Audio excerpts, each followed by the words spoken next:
In this video, we are going to learn about the colloids. Okay, so what are the colloids? We are going to learn about it here. So colloids, as you know, before I told you the first day that it is a heterogeneous mixture. जब हमने true solution पढ़ा था वो कैसा था, homogeneous. जब हमने suspension पढ़ा तो वो हेट्रोजीनस था.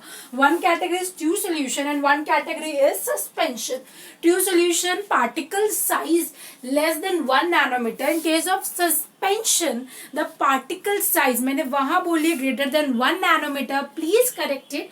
The particle size of suspension is greater than 1000 nanometre. Okay, suspension for the particle size, please correct it. Okay, colloids के पार्टिकल की साइज काफी कम होती है, 1 नैनोमीटर से थोड़ी ज्यादा, मतलब ट्रू सॉल्यूशन में जो पार्टिकल है ना उनसे बड़े, और सस्पेंशन में जो पार्टिकल है ना उनसे कम. इंटरमीडिएट रेंज होती है up to 1 nanometre, from nanometre greater than 1 nanometre up to 1000 nanometre. अगर 1000 नैनोमीटर से पार्टिकल साइज बड़ा कर दोगे then it will be categorised in suspension, then it will not categorised in colloids. Okay, काफी ज्यादा छोटे होते हैं कि हमें नेक्ड आई से दिख भी जाते हैं और नहीं भी दिखते, दोनों केस. अगर एक रीजनेबल आपका विजन अच्छा है then you can easily see it.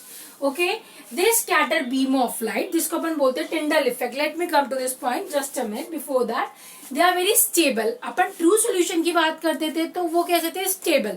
जब हम सस्पेंशन की बात कर रहे थे दे आर अनस्टेबल. अगर आप सस्पेंशन को रखे रहने दोगे उसके particle will be separate out. True solution में it will not separate out. यहाँ पर भी it will not settle down. It means colloidal solutions are stable. Okay, they are not separated by filtration. Colloid particle कभी भी filtration से separate नहीं होते.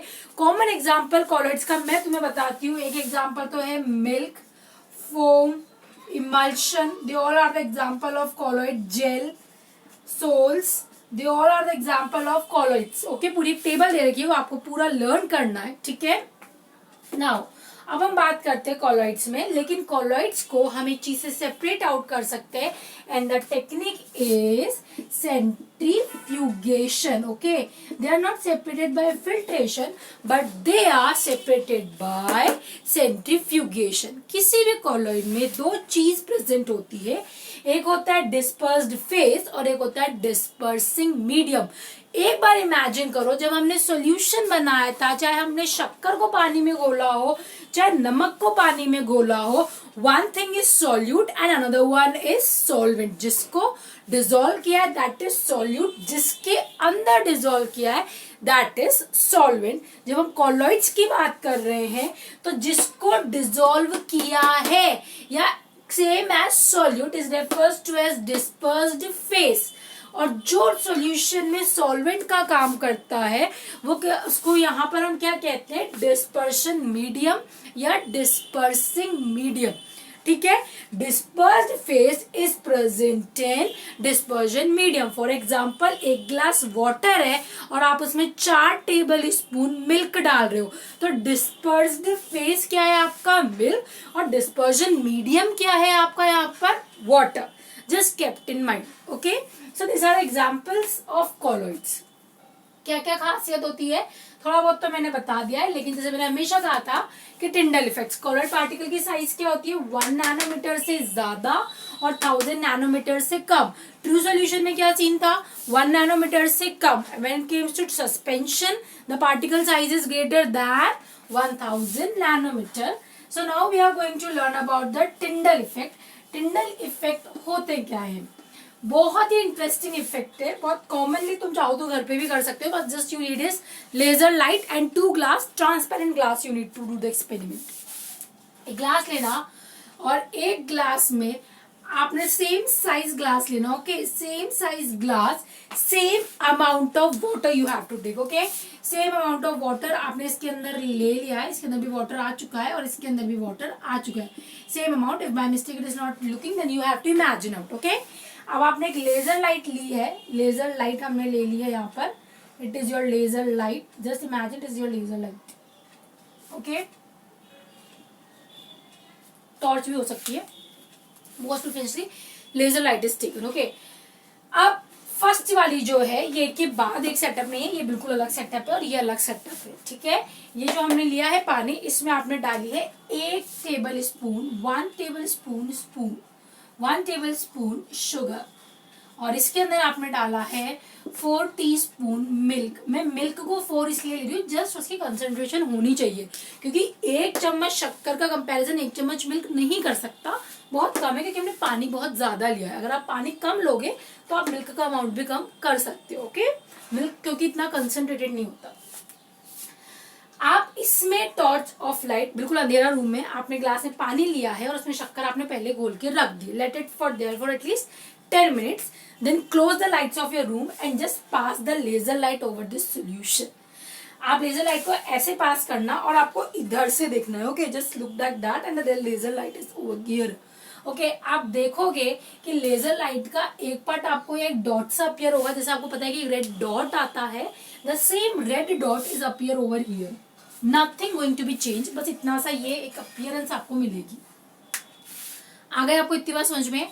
यही सेम सेटअप, अब इसको हटा दो इस वाले ग्लास को, उसी ग्लास में हमने वही लिया है, ग्लास हमने दूसरा लिया है जिसके अंदर हमने पहले पानी भरा था, और अब हमने इसके अंदर क्या डाला है, मिल्क 4 टेबल स्पून। अगर आप चाहो तो ज्यादा भी डाल सकते हो, लेकिन ऐसा नहीं आधा दूध आधा पानी नहीं, ये डिस्पर्स फेस है, इसका अमाउंट काफी कम होना चाहिए in comparison to dispersing medium, not approximately to be equal, hardly 10%, I am telling, ठीक है। ये आपने ले लिया और आप वापस लेजर लाइट को इसमें से पास कर दिया। इसको सपोज हटा दो, इसको हटा दो, और आपने सीधा टॉर्च लिया है, और टॉर्च हो गई चाहे आपकी लेजर लाइट होगी, मोस्ट प्रिफरेंशियली आप अगर इसको लेजर लाइट से करोगे it will look more better.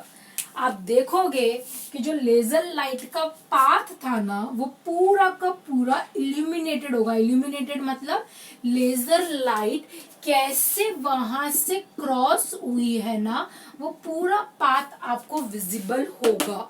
यहाँ आपको कुछ विजिबल नहीं हुआ, सिर्फ लेजर लाइट का एक डॉट यहाँ मिला, सोल्यूशन में कुछ नहीं मिला। Well in case of colloids, जहां से वो लेजर लाइट पास हुई ना, वो सीधा की सीधी लाइन आपको यहाँ विजिबल होगी, क्योंकि कॉलॉइड पार्टिकल का साइज 1 नैनोमीटर से ज्यादा 1000 नैनोमीटर से कम होता है, इसलिए ये लाइट की स्कैटरिंग करते हैं। लाइट की स्कैटरिंग का मतलब क्या, सपोज आपने कोई बीकर लिया है और यहाँ पर पार्टिकल है, सपोज ये तो आपका सोल्यूशन हो गया, ये आपके पार्टिकल है, किसके पार्टिकल है, ये कॉलॉइड के पार्टिकल।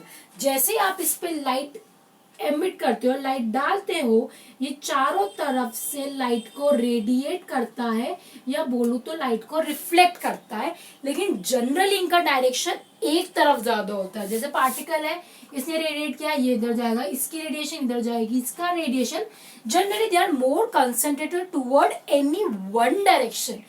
एज ए रिजल्ट वो जो रिफ्लेक्टेड लाइट है उसको हमारी आंखें देख सकती है easily, and we can see the path of the light through that medium if it is a colloid, okay. आराम से उसके पार्टिकल इतने हैं इस साइज के कि वो उसको स्कैटर करते हैं। जब आप बात ट्रू सोल्यूशन की करते हो, ट्रू सोल्यूशन में पार्टिकल का साइज बहुत ज्यादा कम होता है कि लाइट इसको स्कैटर ही नहीं कर पाती, ठीक है। ये लाइट को स्कैटर ही नहीं कर पाते, सीधा से लाइट आके चली जाती है। Well in case of suspension, suppose आपने यही लिया है और अब आपने सस्पेंशन ले लिया है, आपको पार्टिकल का साइज पूरा क्लियरली डिफरेंशिएटेड है। यहाँ पर ट्रू सोल्यूशन है काफी छोटा है, यहाँ पर कॉलॉइड है थोड़े बड़े, एक रेंज में है। When it came to suspension it is more and more big size, okay. रेत के पार्टिकल का जो साइज है that is the size of suspension, okay. Light आई, यहाँ पर भी लाइट आएगी, यही पार्टिकल उसको स्कैटर करेंगे। मैंने अभी सिखाया स्कैटरिंग हर तरफ होगी, रिफ्लेक्शन हर तरफ होगा, लेकिन it is more toward one particular direction होगा, पर्टिकुलर डायरेक्शन में होगा, आपको टिंडल इफेक्ट मिलेगा, आपको लाइट का पाथ मिलेगा। लेकिन अगर आप जब कॉलॉइड की बात करती हो तो आपको जब आप देखोगे तो आपको बहुत देर तक, प्रोलॉन्ग 1 घंटे तक आपको पाथ दिखता ही रहेगा, पूरे रात भी रखो तो दिखेगा, ओके लेकिन सस्पेंशन की बात करो तो पाथ दिखना चालू होगा और हार्डली 5 या 10 मिनट के बाद वो जो पाथ जो आपको दिख रहा था ना वो पाथ दिखना बंद हो जाएगा, मतलब लाइट की जो रोशनी यहाँ से जाती हुई दिख रही थी ना वो दिखनी बंद हो जाएगी। ऐसा क्यों? क्योंकि सस्पेंशन के पार्टिकल का साइज काफी बड़ा होता है, उसका पार्टिकल का साइज बड़ा है ना, इसलिए उस पर ग्रेविटी एक्ट करती है और वो ग्रेविटी उस पार्टिकल को धीरे धीरे नीचे सेटल डाउन खुद की तरफ खींच लेती है। तो पार्टिकल वहां से चला गया, वहां क्या रह गया? ओनली सॉल्वेंट, और वो स्कैटरिंग ऑफ लाइट नहीं करता। ओके इस इफेक्ट को, इस पूरे इफेक्ट को हम क्या बोलते हैं? Tyndall effect. जॉन टिंडल एक साइंटिस्ट थे, उन्होंने इसको डिस्कवर किया था। तो या तो आप इसको बोलो टिंडल स्कैटरिंग या आप इसको क्या बोलते हो?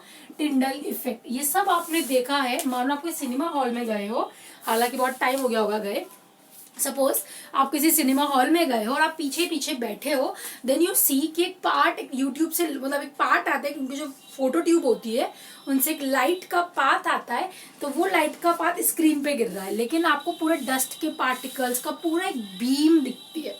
अगर आप बहुत घने जंगलों में गए हो, that is a canopy of tree, और आप नीचे चल रहे हो तो आपको सूरज की किरणें बहुत आसानी से दिखती है और उसमें जो डस्ट पार्टिकल इधर उधर वेव हो रहे हैं, घूम रहे हैं, कोई नीचे आ रहा है, वो आपको इजीली दिखता है। क्यों दिख रहा है? क्योंकि वो कॉलोइडल सॉल्यूशन से पास हो रहा है और वो जो उसके पार्टिकल है it will show टिंडल scattering. That's why the part is visible. That is refers to as Tyndall effect, or that is refers to as Tyndall scattering. Okay? Please go through it. If you have any doubt, please ask.